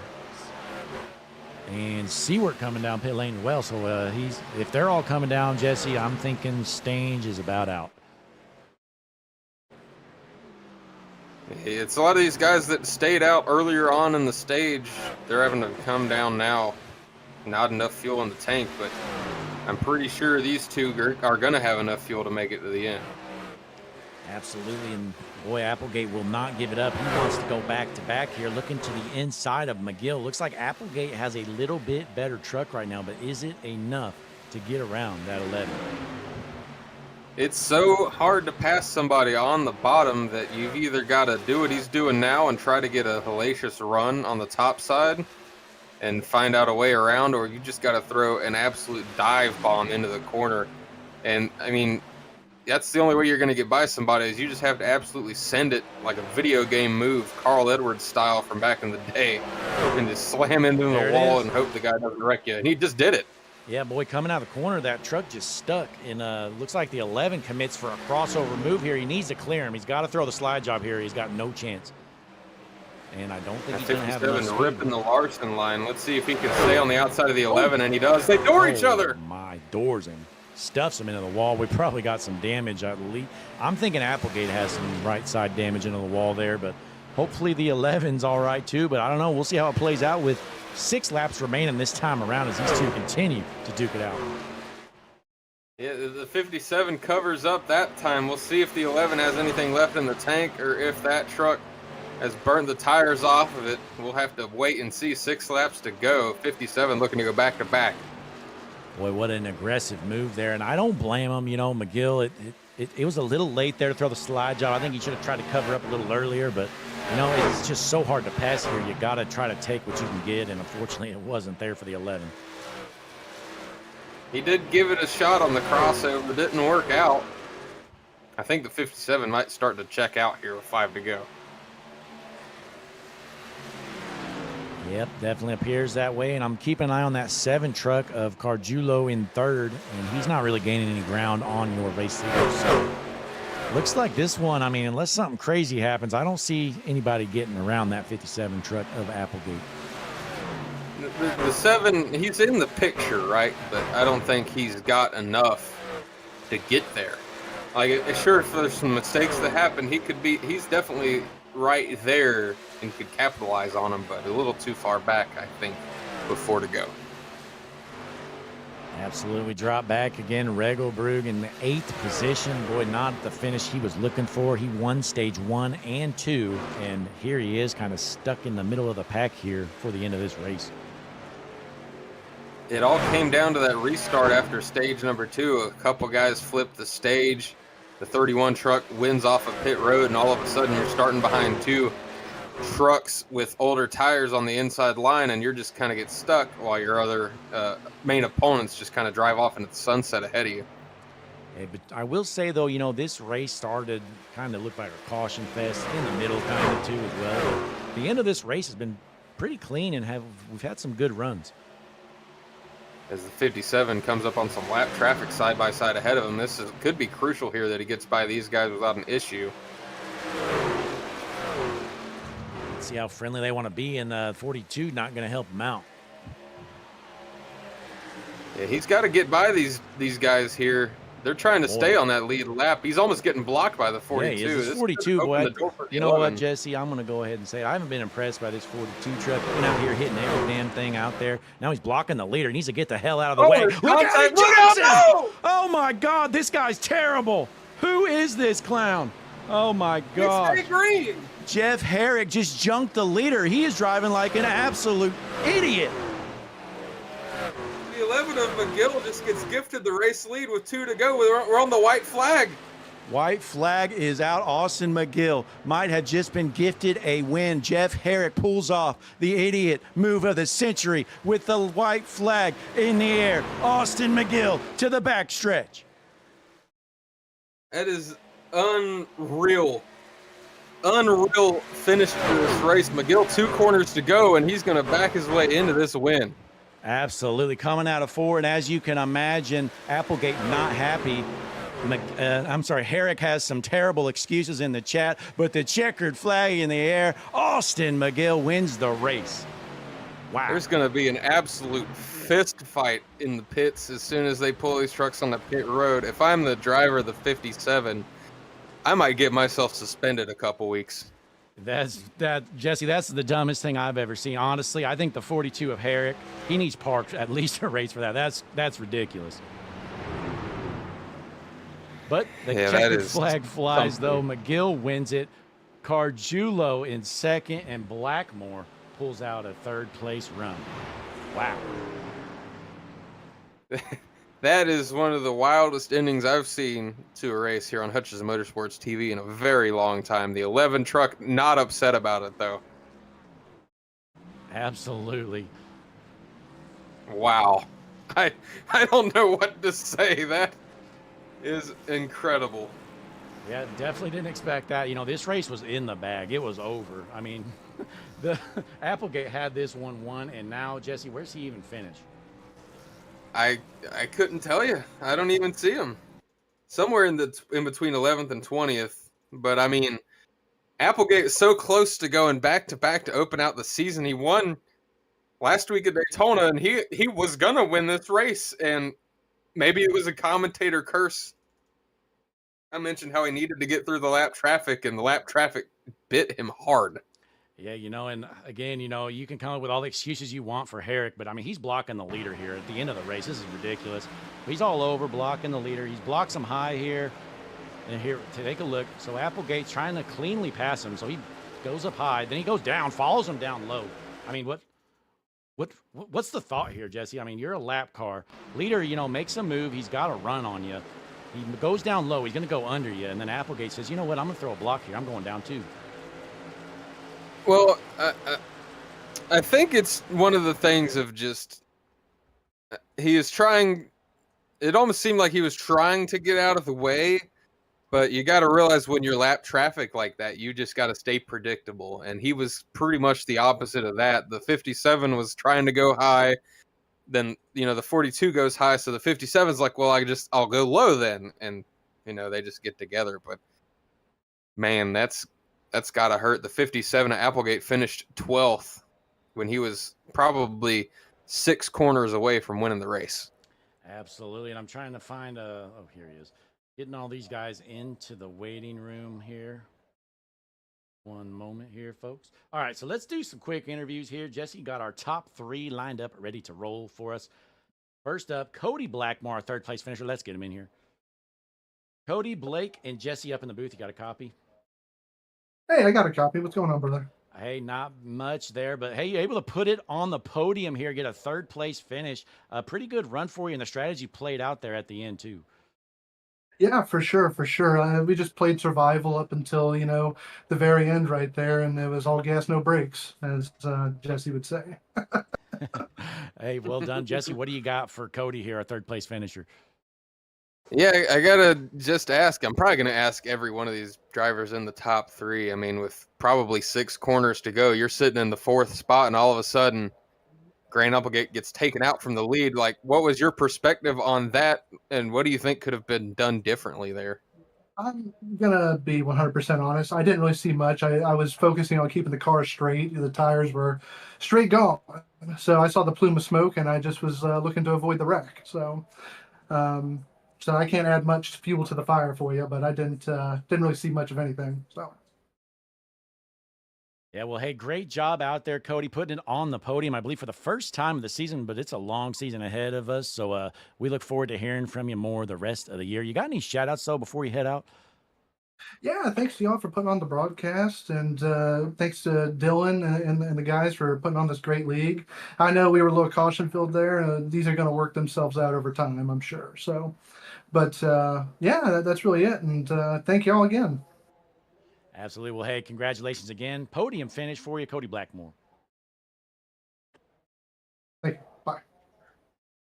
All right, there's our third-place finisher. Well, let's pull in Caden Carjulo. We're probably saying this wrong, but this is my guess. We're going to see how close we were, Jesse. Let's get him in here. Yeah, let's figure it out. Caden, Blake, and Jesse up in the booth. You got a copy? Yes, sir. Hey, you've able to bring that truck home in second place there. You know, not a good start for you, but things lined out for you, and you had a good finish there. Yeah, honestly, I think that race went just as I planned. I did not have the pace here, and I'll take P2. Hey, but yeah, not much to it. Jesse, what'd you see out of the 7 here? Of actually, first, Caden, can you pronounce your last name for you? I was going with Carjulo. How wrong is that? Garjulo. Hey, I was pretty close. All right, Jesse, go ahead. Yeah, main thing is with that last that 2 laps to go incident. I'm pretty sure it was 2 laps to go. Did you have any sort of perspective on what happened with Grant Applegate there in that lap traffic? What could you see, and what do you think could have been done differently by anybody out there to not drastically change the end of this race like it did? I did take a little peek at it after the race. Trying to think of what to say without her making anybody upset with me. I think both parties could have made slightly different decisions that could have prevented it. Yeah, Absolutely. Sure. I'm not going to say that one person specifically was in the wrong. Yeah, you know, it happens. You know, it's racing. Everybody's out here, you know, in their own head and whatnot. So stuff happens. That's part of it. But hey, nonetheless, you were able to bring home a second place finish. Before you head out, though, you got any shout outs or anything for our fans at home? Yeah, absolutely. Thank you to the GGA guys or Guardian guys, Zach and Austin, who ended up winning the race. Congratulations to him. And thanks to the Team Watson Racing Setups guys for everything they do for our team. Other than that, thank you guys for the broadcast, and y'all have a good night. Absolutely. Hey, congratulations, though, again, putting it in the second place onto the podium. It's a long season. We're probably going to be hearing from you much more this season. Hopefully. We'll see. All right. There was Caden Garjulo. I think I hit that name right on the head there, Jesse, don't you think? Yeah, it almost sounds like you're going with a C at the beginning of it and more of a G, but you know you were way closer than I am. So I got to give you props on that. And he definitely gave a PC answer there when I asked him about that last wreck, which I can't blame him. I wouldn't want to call anybody out when it could have. I do agree with him. I think both drivers definitely played a part in it, but it definitely shouldn't have happened regardless. Absolutely. You know, it's just part of racing. This stuff's going to happen. You know, people get all heated and whatnot. It's all part of it. It's going to happen eventually. But nonetheless, it is time to pull in the star of the show, tonight's winner, Austin McGill. Austin, Blake, and Jesse up in the booth. You got a copy, buddy? I got you, boys. How's it going? Hey, pretty good. But, man, how about that finish? You know, it looked like the race was over, but not so much. You were able to get around and take home the checkered flag here at Atlanta. Yeah, I mean, it was I don't know, kind of a hectic race, if I had to put it that way. We had quite a few yellows. And, yeah, I'm still a little shocked about what happened at the end. Yeah, it definitely was unexpected. But, hey, you ran a great race. You led a lot of laps there, especially at the end. It looked like you might have had it won there, but you had a big battle there with the 57, I believe, of Applegate. But he was able to get around you. But nonetheless, by the end, you were able to take back that race lead and park in victory lane. Yeah, I think I was pushing a little too hard when I was out front near the end, and I think I kind of just cooked my tires a little too much, and he was able to get around me. So obviously it's really unfortunate what happened to him. That's not really how I want to win a race, but a win is a win. So I mean, I'll take it, but I feel really bad for him. Yeah, well, it's part of it. But Jesse, what do you got for our winner here, McGill? Well, you already kind of hit on the action there in the last couple laps, so I want to kind of rewind a little bit.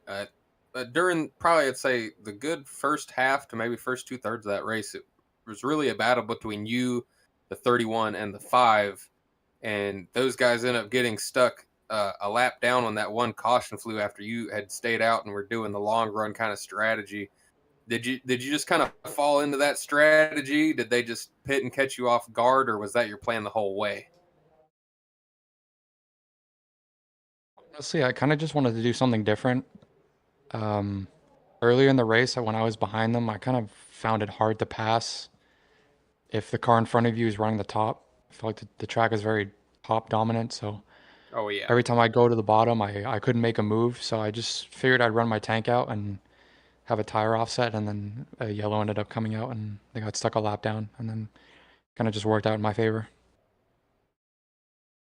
Absolutely. Well, hey, got the job done out of Montreal, Quebec, all the way up in Canada, parking it in Victory Lane here at Atlanta. I mean, I'm guessing it's probably not the last time we're going to be hearing from you, but before you head out, you got any shout outs or any mentions for the fans at home? I just want to shout out my team.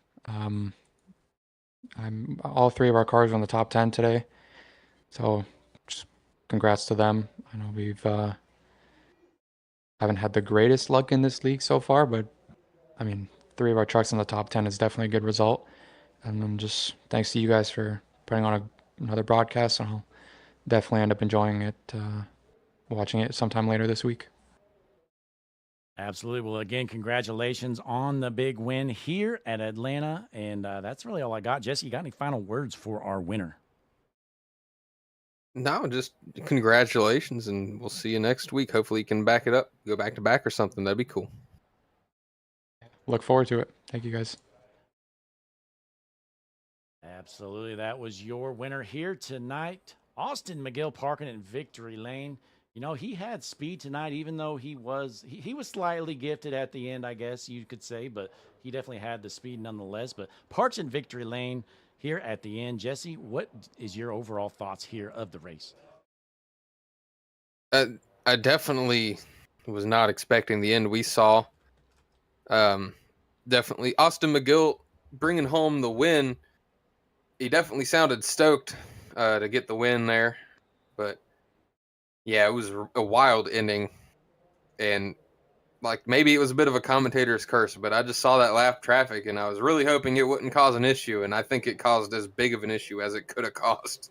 Yeah, I could definitely agree with you there. Can't really imagine anything worse happening there, or anything worst case scenario for your race leader at the time, Applegate. Applegate trying to bring home back-to-back wins, but unable to do so. Now, Jesse, I will add, you know, technically, I mean, last week Applegate kind of controversially took the lead with, you know, kind of a little rough move there, but I'm not saying he deserved what he got here tonight. But you know, I guess what goes around comes around, whether if it's worse or not.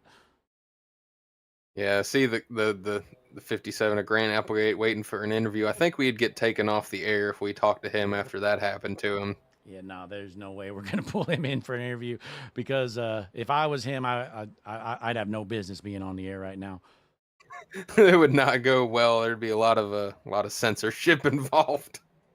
Absolutely. But hey, nonetheless, you know, it was a good run for Applegate. He almost had back-to-back wins, but it just wasn't fate for him here tonight at Atlanta. He's going to bring home a 12th place finish. So Austin McGill, your winner again. Gargiulio takes home second, Blackmore third, then Barbage fourth. Good finish there for Barbage. And then Mayu rounding out the top five here tonight. But folks, we appreciate you spending your Saturday night right here on Hutchinson Motorsports TV. You just watched the Redemption iRacing Truck Series, race number 2 of the season. We still got, I think, like 13 more races to go, so still a long way to go. Be sure to click the like button on the video for us. Subscribe to the channel so you don't miss a single lap of the action. We're going to be back here tomorrow night with Motor City Racing IMSA Multi-Class Series. It's going to be a good one. You're not going to want to miss it, but that's about all I got. Jesse, you got any final words? Just thank you for coming out. If you're still here, hit that like and subscribe button. It means the world to us. It can definitely help us out a lot. And congratulations to these guys getting another race done. And shout out once more to Austin McGill taking home the win. I'll be a little lucky. He still is the winner. Absolutely. Well, Jesse couldn't have said it better myself. So that's going to round out the night for us in the booth with Jesse Becker. I'm Blake Hutchinson, and you just watched, again, the Redemption iRacing Truck Series on Hutchinson Motorsports TV. We got a message from Larry McReynolds, our buddy, and then we're going to round out the night. Thanks again for tuning in. Hi, I'm Larry McReynolds. Remember, in any type of racing, it's all about execution. So right now, subscribe to Hutchinson Motorsports TV today. You know America's crew chief. I would never steer you wrong. Hutchinson Motorsports TV is back. The lights are bright and the stands are packed. 42 right there with him. Smokes them. Oh my goodness! Oh! The whole field is junk. It's a parking lot. They door slam each other. Checker flag in the air. It's gonna be too close to call. Oh, he just got smoked. Oh my goodness! He got dumped in racing. Caution is out. Oh! He's dead! Toward each other with their chunks and checker flag